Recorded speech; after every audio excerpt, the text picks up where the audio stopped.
Yesus baik, baik buat saya. Paulus bilang penderitaan ringan yang saya alami tidak dapat dibandingkan dengan kekekalan yang Tuhan sudah kerjakan buat saya. Paulus bilang penderitaan-penderitaannya itu ringan-ringan. Saya coba periksa sejumlah hal yang menjadi penderitaan Paulus. Satu, Paulus pernah tenggelam di laut. Ringan. Supaya kalau ada yang bilang ringan, coba ikut saya PWBA. Saya lepas dia di situ baru dia tahu ini ringan atau berat. Paulus pernah di penjara, ringan.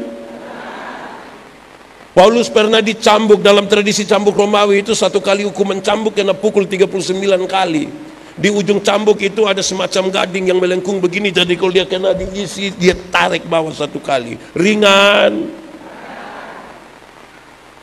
Tapi kemudian Paulus bilang ini ringan. Kenapa? Bagi dia ini belum seberapa kalau dibanding dengan penderitaan Kristus yang luar biasa. Makanya tadi saya tanya kembali kepada saudara, apa memang su pikir baik-baik? Karena banyak orang ini mengikut Tuhan ini belum tentu baik-baik dengan Tuhan, belum tentu. Hal ini serius saudara-saudara, karena kita pun tema bilang begini, tak terpisahkan. Tak terpisahkan itu artinya tidak terpisah. Tidak terpisah itu artinya melekat. Pakai bahasa Kupang bilang malengket. Berarti kalau saya di mana, Tuhan pun ada di, yakin. Jadi kita di mana Tuhan ada di situ, yakin. Tapi itu kita melengket dengan Tuhan atau Tuhan duduk di sebelah kita di lain tempat. Ini hal serius. Saya berefleksi saudara. Ketika Tuhan menyebut akulah jalan, dia bukan sekedar jalan biasa. Dia sekaligus adalah tujuan. Dia sekaligus tujuan. Contoh, saya dari El Tari menuju ke sini. Ikut jalan toh? Waktu saya sampai di Getsemani, jalan di depan masih penting kok tidak buat saya. Waktu saya sampai sini itu jalan raya di depan masih penting buat saya tuh. Kalau begitu dia sekaligus menjadi tujuan. Ada banyak orang berjalan bersama-sama dengan Tuhan untuk kepentingannya, tapi Tuhan tidak menjadi tujuan. Jadi kalau kita bicara dengan pasti bahwa kita belum tentu terpisahkan dari kasih Kristus, saya kira itu rugi. Saya kasih contoh. Ada satu anak muda bikin rumah bagus sekali. Di lantai 1 bagus, lantai 2 lebih bagus lagi, lantai 3 lebih bagus lagi. Sampai lantai ke-7 itu paling bagus. Setelah semua itu sudah bagus-bagus, dia pikir tahu Tuhan, saya mau Tuhan hadir di Sabtu rumah. Oke, orang datang dengan Tuhan sama-sama. Rupa-rupanya dia sudah siap yang paling bagus untuk Tuhan. Dia kasih Tuhan itu di lantai 7 karena fasilitas terbaik ada di lantai 7. Lalu saudara tahu, malam hari itu cerita-cerita habis dengan Tuhan, dia bilang Tuhan naik ke tidur sudah.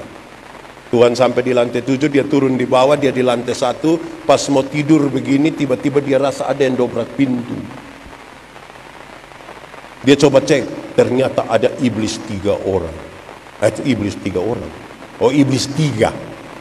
Jangan orang, iblis 3. Nanti kalau orang sudah jadi iblis lah, saya tidak mau. Ada iblis 3. Dorong, baku dorong, pidatan dengan sekuat tenaga dia berusaha begitu rupa. Terakhir itu iblis kalah 3. Selesai. Besok malam, pas dia mau tidur lagi, dia rasa ada yang dobrak pintu. Dia datang, ternyata iblis bukan saja 3, dia tambah 9. Jadi berapa? 2. Baku dorong, pidatan terakhir dia menang. Tapi dia rasa ini dia pun tenaga terakhir. Dia bayangkan, ini kalau besok dia datang lagi lebih banyak, saya sulit menang. Tiba-tiba dia pikir, loh, Tuhan kan ada di sini, tapi kenapa iblis datang di sini? Dia cari bab tua di lantai 7. Dia bilang, Tuhan, yo, tidur kok? Belum. Kenapa? Bisa omong-omong sedikit? Oh bisa. Kenapa? Tuhan minta maaf. Kok Tuhan ada di sini, tapi kenapa iblis datang terus di sini? Coba cerita. Dia cerita kalau malam pertama 3, malam kedua berapa? 2. Harusnya kalau Tuhan ada di sini kan iblis tidak usah ada di sini. Tapi kenapa iblis ada di sini? Tuhan tanya itu di lantai berapa? Lantai 1. Tapi di lantai 7 tidak ada. Oh iya, Bapak bisa ceritakan sedikit kenapa? Tuhan bilang begini, anaknya, lu taruh saya di lantai 7. Lantai 7 itu karena saya ada, iblis tidak datang. Lu tidak taruh saya di lantai 1, lantai 2, lantai 3. Karena itu iblis tahu engkau sendiri, makanya dia datang di situ. Apa maksud dari kisah ini? Banyak orang pikir dia tinggal sama-sama dengan Tuhan, tapi dia tidak mempercayakan semuanya bersama-sama dengan Tuhan. Ada orang punya kamar doa tuh ada di rumah. Bagus kan kalau ada kamar doa yang di dalamnya ada gitar. Itu gitar tidak boleh menyanyi kisah kasih di sekolah, hanya boleh lagu saya mau ikut Yesus. Bagus kan? Tapi Tuhan dia hanya taruh di dalam kamar doa. Di ruang tamu Tuhan tidak ada, di kamar tidur Tuhan tidak ada, di semua tempat Tuhan tidak ada kecuali di kamar doa. Hasilnya yang lebih berkuasa di itu rumah bukan Tuhan, dia yang berkuasa. Saya tambah satu. Saudara lihat bahwa kalau Tuhan ada bersama-sama dengan kita dalam rumah kita, aman kok tidak? Aman kok tidak? Yakin aman.